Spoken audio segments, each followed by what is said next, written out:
இன்று காலை முதலே தமிழக அமைச்சரவையில் இன்று மாலை மாற்றம் ஏற்படும் என்றும் 3 அமைச்சர்கள் மாற்றப்பட போவதாகவும் செய்திகள் வெளியாகி கொண்டிருந்தன.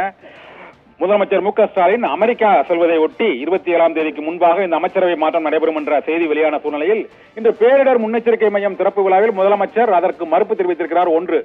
மற்றொன்று மிக முக்கியமானது, நாணய வெளியீட்டு விழா மத்திய அரசின் நிகழ்ச்சியா மாநில அரசின் நிகழ்ச்சியா என்பதற்கும் அவர் திட்டவட்டமான பதிலை அளித்திருக்கிறார்.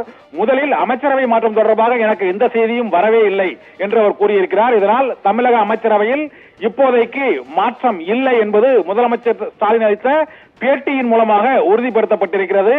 அவர் அமெரிக்கா செல்வதற்கு முன்பு உதயநிதி ஸ்டாலினை துணை முதலமைச்சராக இன்று மாலையில் நடைபெறும் அமைச்சரவை மாற்றத்தில் அறிவிக்கப் போகிறார்கள் என்ற செய்தி இன்று காலை முதல் பரபரப்பாக அனைத்து ஊடகங்களிலும் வெளியான நிலையில் அதற்கு முதலமைச்சர் மு க ஸ்டாலின் மறுப்பு தெரிவித்திருக்கிறார். இரண்டாவது, நாணய வெளியீட்டு விழாவின் மூலமாக பாரதிய ஜனதா கட்சியுடன் திமுக நெருக்கமாகிறதா என்ற கேள்விக்கும், அந்த நிகழ்ச்சி தமிழக அரசின் நிகழ்ச்சியா மத்திய அரசின் நிகழ்ச்சியா என்ற கேள்விக்கும் ஒரு புதிய விளக்கத்தை அளித்திருக்கிறார்.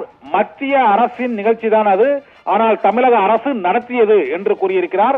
நாணயம் வெளியிடுவது மத்திய அரசின் துறை, அஞ்சல் துறை சார்ந்தது என்றும் அதனை நடத்தியது தமிழக அரசு என்ற விளக்கத்தையும் அளித்திருக்கிறார். 2 முக்கியமான செய்தியை முதலமைச்சர் மு க ஸ்டாலின் என்று இந்த பேரிடர் முன்னெச்சரிக்கை மையம் திறப்பு விழாவின் போது எழிலகத்தில் அளித்த பேட்டியில் அவர் தெரிவித்திருக்கிறார். அமைச்சரவையில் எந்த மாற்றமும் இல்லை, அது தொடர்பான தகவல் எதுவும் எனக்கு இதுவரை வரவில்லை என்று முதலமைச்சர் மு க ஸ்டாலினே தெரிவித்திருப்பதன் மூலமாக 3 அமைச்சர்கள் மாற்றம் என்ற தகவலில் உண்மை இல்லை. மற்றொன்று, மத்திய அரசின் நாணய வெளியீட்டு நிகழ்ச்சி தான் நடைபெற்றது, அதை விழாவை நடத்தியது தமிழக அரசு என்றும் அந்த நிகழ்ச்சி மத்திய அரசின் கட்டுப்பாட்டில் அந்த துறை சார்ந்த நிகழ்ச்சி என்ற பதிலையும் அளித்திருக்கிறார். பிரவீன்.